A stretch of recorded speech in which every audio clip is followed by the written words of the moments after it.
Hello' everyone, method চেনেলটোলৈ আপোনালোক সকলোকে স্বাগতম জনাইছোঁ। আমি সকলোৱে জানো যে 1ৰ পৰা 7 মে'ৰ ভিতৰত GTPGTৰ ৰিজাল্টছ ডিক্লেয়াৰ হ'ব। এতিয়া আমাৰ হাতত প্ৰায় আৰু এমাহ আছে, গোটেই এপ্ৰিলৰ মাহটো আছে। তো আমাৰ মেথডছৰ ফালৰ পৰা কি ভাবিছোঁ, আমি অলৰেডি GTৰ কাৰণে এক্সট্ৰাকৈ কাট অফ আৰু PGTৰ কাৰণে এক্সট্ৰাকৈ কাট অফ ভিডিঅ' আগতে বনাইছিলোঁ। সেই ভিডিঅ'বিলাকৰ ডাটাবিলাক আমাৰ হাতত এতিয়াও আছে। এতিয়া আমি ভাবিছোঁ যে গোটেই এপ্ৰিলৰ মাহটোত আমি আৰু অলপ ডাটা কালেক্ট কৰিম। ডাটা কালেক্ট কৰি ফালে একদম কিমানখিনি কাট অফ যাব পাৰে। যদি 1:2ত মাতে, তেতিয়াহ'লে এটা চাৰ্টেন স্ক'ৰ থাকিব। সেই চাৰ্টেন স্ক'ৰটো পালে আমি গম পাম যে আমি ছেফ থাকিম।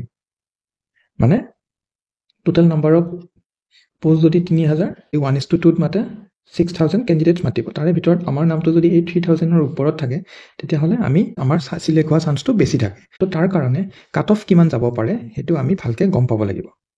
এতিয়া আমাৰ চেনেলত অলৰেডি যোনকেইটা ভিডিঅ' আপলোড আছে, সেইকেইটা আমিতো ভাবোঁ যে সেইকেইটা ৰেঞ্জতে কাট অফ যাব। কিন্তু গোটেই একদম যোনটো একজেক্ট কাট অফ কিমানমান যাব, সেইটো ডিচাইড কৰাটো এতিয়া টান হ'লেও আমি কিন্তু সেইটো প্ৰেডিক্ট কৰিব পাৰোঁ যে একজেক্টলি কিমান ৰেঞ্জৰ ভিতৰত কাট অফটো থাকিব। তো তাৰ কাৰণে আমি কি কৰিছোঁ, গোটেই এপ্ৰিল মাহটোৰ কাৰণে আমি কেইটামান পল ক্ৰিয়েট কৰিছোঁ। আমি আশা কৰোঁ যে আপোনালোকে সেই পলকেইটাত পাৰ্টিচিপেট কৰি পেলাই আপোনালোকৰ মাৰ্কছটো কিমান ৰেঞ্জত থাকিব সেইটো আপোনালোকে আমাক দিয়ে, যাতে আমি এখন এক্সপেক্টেড কিমান কাট অফ যাব পাৰে একজেক্টলি সেইটো আমি আপোনালোকৰ আগত এটা ভিডিঅ'ৰ দ্বাৰা কৈ দিব পাৰোঁ। এতিয়া এইখন স্ক্ৰীনশ্বট দেখিছে যে এইটো আমি আৰ্টছৰ কাৰণে ক্ৰিয়েট কৰিছোঁ। এনেকৈ ইয়াত গৈ পেলাই আমি যি লিংক দিম, সেই লিংকটোত গৈ আপোনালোকে নিজৰ মাৰ্কছটো এণ্টাৰ কৰক তাতে। তেতিয়াহ'লে আপোনালোকে নিজেও গম পাব, এটা লাইভ কাউণ্টছ এটা চলি থাকিব। তো লাইভ কাউণ্টত আপোনালোকে লাইভ ৰিজাল্টছটো নিজে গম পাব। আপোনালোকে এটা ৰেঞ্জত ছাপ'জ আপুনি পাইছে 65, তো 61 to 65 ক্লিক কৰিলে 61 to 65ৰ ভিতৰত কিমানজন কেণ্ডিডেটে ভোট দিছে সেইটো আপোনালোকে লগে লগে গম পাই যাব। তো তাৰ কাৰণে পলটোত আপোনালোকে পাৰ্টিচিপেট কৰক।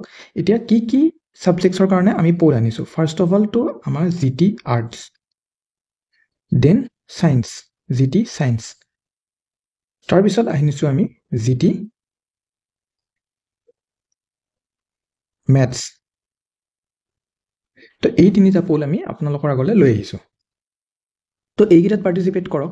ইয়াৰ উপৰিও আমি আৰু এটা পল ক্ৰিয়েট কৰিছোঁ। সেই পলটো হৈছে, এতিয়া কিছুমান এনেকুৱা কেণ্ডিডেট আছে যোনে ADRE দিছিলে আৰু তেওঁলোকৰ মনত এটা কনফিউজন চলি আছে যে যদি ADREৰ টপ পোষ্ট পায়, তেওঁলোকে টপ পোষ্ট মানে য'ত 8700 গ্ৰেড পেৰ যদি পোষ্ট পায়, তেতিয়া তেওঁলোকে সেই ADRE পোষ্টত গুচি যাব নে GTৰ পোষ্টবিলাকত তেওঁলোক আহিব।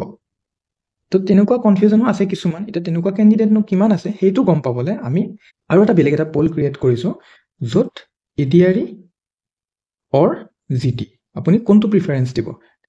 তো এই 4টা পলত আপোনালোকে অংশগ্ৰহণ কৰক। এই লাষ্টৰটো বাৰু নকৰিলেও কথা নাই, কিন্তু বাকী GT আৰ্টছ, GT ছায়েন্স আৰু GT মেথছত আপোনালোকে পাৰ্টিচিপেট কৰক। পাৰ্টিচিপেট কৰিলে কি হ'ব, আপোনালোকে নিজেও গম পাই যাব যে কাট অফটো কিমান ৰেঞ্জত থাকিব পাৰে। আৰু আমাৰ যোনখিনি অলৰেডি ডাটা আমাৰ হাতত আছে, সেইখিনিৰ লগত আপোনালোকৰ ডাটাখিনি কম্বাইন কৰি ফালে আমি এটা ভাল কাট অফৰ এনালিচিছ লৈ আহিব পাৰিম। চ' আশা কৰোঁ আপোনালোকে যি কমেণ্টছ, এতিয়া মই আপোনালোকক ক'ম যে কমেণ্ট ছেকশ্যনত একদম ফাৰ্ষ্ট কমেণ্ট যোনটো থাকিব, তাত এই পলকেইটাৰ লিংককেইটা পাই যাব। পলটোত পাৰ্টিচিপেট কৰক। তো এইখিনি আছিল ভিডিঅ'টো। আশা কৰোঁ আপোনালোকে পলটোত পাৰ্টিচিপেট কৰে। Thank U.